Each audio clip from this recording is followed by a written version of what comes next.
What's up, guys? This is Nakaya Indigene. I'm a tank pilot for Outer Heaven. Um, I'm starting a YouTube series. I'm not sure what I'm going to call it yet, but I'm going to figure it out as I go. Um, Bear with me, I guess. Yeah, I know the video is low quality. Um, that's all I got right now. I'm working on getting a higher definition version. I'm just going to talk about what is on my mind in the video series. I know a lot of you are going to troll me, call me a scrub, and, honestly, I am a scrub. I think I'm a scrub. I'm a tank pilot, so, us tankers and heavies QQ a lot on the forums, but besides the point. Now, before you go calling me a railgun tank pilot that sits in the red line and pecks away at all of the drop ships that go in the air, or all the tanks, and just sits on the red line, yeah and no. I don't really just sit on the red line. I'll venture into the unknown, the battlefield, unlike 90% of the tankers in this game, which is kind of weird coming from a tanker, but, fuck you guys for sitting in the red line. Anyways, I don't know if a railgun is too overpowered or has too much damage output, but I think there's something going on with the damage mods where it stacks the damage, and you can basically do like insane amounts of damage. Like it's over 5,000. Watch what I do here. Peek, peek. 2 shots. Well, I had another tanker, but basically I just ripped that tank apart. No problem. No effort. But anyways, what I'm going to be talking about is the relationship between the dropship and the railgun tank, or the rail tank. Anyways, basically how you can just sit back and shoot any railgun, militia, or advanced, or prototype, and you can take down pretty much any dropship, no matter what fit the dropship has, and you can just shoot it out of the sky with very little effort. Like I said, does it do too much damage, or, does the damage mods, are they broken? And so far, the only way that I've seen that you've been able to counter this strategy is to use another rail tank against that rail tank, or to have a dropship, which has varying success depending on the conditions on the battlefield. Well, basically, the dropship will have to go and sit above the tank, although you might not be able to kill it anyways because of hardeners. And, you can do that with maybe an advanced dropship with railguns, prototype railguns on it, and pretty much just lay into it, and it can't shoot back at you. But that's usually only at a militia level. With a prototype tank, a standard tank, you'll have a very tough time getting through those hardeners. You pretty much just gotta wait out until the hardeners are done. Now you see what I just did there is I went to 2 different objectives and dropped down uplinks. This helps with getting infantry support where I need it, because I don't have an uplink in my tank, so it helps to have support from even blueberries. Blueberries can be really shitty sometimes, but if you put them in the right spots, they're like pawns. Just push them forward. I'm the rook. You pawns are fodder to me, at least. But anyways, I'm getting off subject. Back to dropships. Dropships, from what I've seen over the years, or year, should I say, even more than that, yeah, because I played since the beta, the closed beta, and what they used to be is, even I think right in the beginning of it, they had a decent amount of survivability. They could still be shot down pretty easily, but they were called the Hand of God. They had unbelievably large amounts of damage output, but they were squishy. And now you have them where they have missiles that are really hard to hit with because the splash damage was taken down and they're still squishy.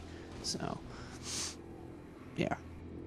Basically, there's a huge threat about bringing the ability to shoot out of the side of the dropship as an infantry, and you know, one of the CCP guys was saying that, well, what if you had, you know, a bunch of swarm launchers put into that dropship, or a bunch of mass drivers put into that dropship? I don't know. It doesn't irk. I mean, I'm a tanker, obviously, but it doesn't really irk me. And now, I mean, before when swarms were really overpowered, and they were pretty. I would have said no automatically back then. But now that it seems a little more balanced, I mean, you can still kill a tank when its hardener's off. However, given the range limitation of the swarm launchers, your chances of killing a tank on the ground are basically non-existent. Like, if the tank knows he's getting shot and turns on his hardeners and runs away, you know, you basically gotta have luck to really even get a kill with a swarm launcher.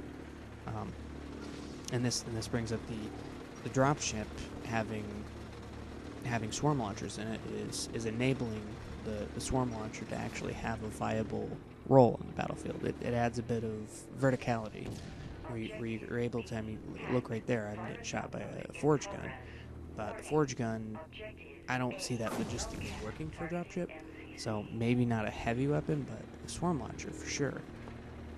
For swarm launchers, you know, like, basically this is what I do right here. I'll wait, I'll watch, and I'll shoot down a dropship right there. Boom. He didn't even make it off, like barely made it off the ground. So if you're still gonna have situations where if the rail tanker's, you know, aware of what's going on, he'll go and kill dropships. He can still do it, but what the swarm launchers in the dropship enables a tactic where they can fly low and come up and hide and skirt. It adds more dimension of combat. Basically an extra dimension of combat in the game, where we only have, well, maybe it's starting to get better, but right now we only have 2.5 dimensions. It's you know, forward, back, left, right, and then sometimes up and down because of the buildings. So, yeah. Here's me being a scrub and just taking swarm launchers at the ass. My hardeners are off and everything. And I don't know why the hell I think I can shoot this guy that's below me. But anyways, the armor, the Madrugers, yeah, there I go. The Madrugers you can shoot down, but the gun logics you can't. So. But anyways, dropships and say a whole bunch of mass drivers coming out of it. I don't know.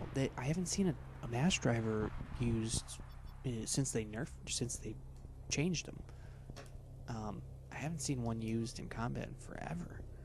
So I mean, I don't know if the mass drivers are really that big of a thing anymore to really, you know, basically say no, you can't shoot out of the side of the dropship when you can basically shoot passengers in the dropship now, you know, really easily. Like before, because of hit detection, you know, you really couldn't hit anybody, and now you basically shoot at the dropship and you're hitting infantry. So really, it's a dropship. You know, how could you not be able to shoot out of it? What I'm really interested to see is how they're going to, what interesting strategies that people will start using it if it does become available, which I'm thinking it might be. I mean, given that CCP likes to experiment with stuff, for sure. But like the plasma cannon, for instance, you know, like how cool would that be to have like 3 guys volley off plasma cannons? I mean, I don't know. I know a few people that use it. They're pretty awesome with it. I think it would bring new life back into the dropship. At the moment, most people are using the dropship as just basically well, I mean, it's in the name, dropship. But they're basically just you jumping in a dropship, basically bailing out and saying fuck it, you know. In some matches, well, actually most matches that I'm in because I'm shooting them down, but in the cases where on my team, I'll have like a couple people in Corp are actually, you know, like Radar and Tib. What they'll do is they'll go in their assault dropship and someone else will cover them from turret fire, other tankers, basically just suppress them. I mean, in some cases where you have an asshole in the back with a railgun tank, you know, basically sitting behind the red line and not having to risk anything at all and just sitting back and shooting at dropships. Those are the worst kind of scum ever. But anyways, I think something really does need to be done about the red line. That actually would solve or alleviate a lot of the dropship problems if you couldn't shoot out of it, but you couldn't shoot into it too. So it's basically just a neutral zone where, I don't know, something in the air causes, you know, something from the MCC causes your projectiles to fail or, you know, veer off course or something. You know, just some bullshit, you know, reason to basically have a red line there in the first place. Maybe I'm talking out my ass, but maybe not. I don't know. You decide. What I want to know is how that will affect the strategies in the battlefield. You know, where the tankers are forced to go and venture out into danger, and not be able to do anything when you're safe. So it's an interesting thought.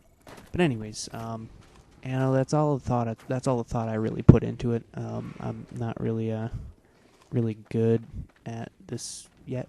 You know, I'm still practicing, as you can see. But you know, yeah, I'm a scrub on the ground. Whatever. Mimitar Republic. Yep.